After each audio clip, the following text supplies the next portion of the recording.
খাবলৈকে পোৱা নাই নে কিনিবলৈকে পোৱা নাই কচোন বাৰু ঘৰ এখন নাই এয়া কি হ'ল কেনেকে নামাৰিবাচোন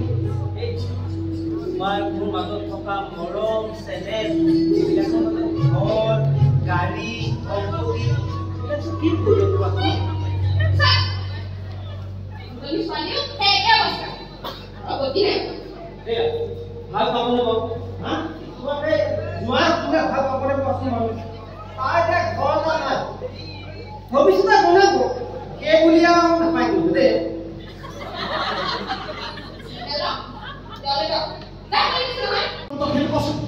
সেইফালে আকৌ উৎপাত কৰিছে নেকি বাৰু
বিষ্ণুজ্যোতি কলা কেন্দ্ৰই এইবেলিও ত্ৰয়োদশ বৰ্ষৰ বাবে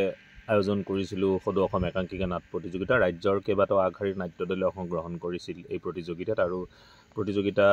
উদ্বোধক হিচাপে উপস্থিত আছিল অসম পন্যাগাৰ নিগমৰ উপাধ্যক্ষ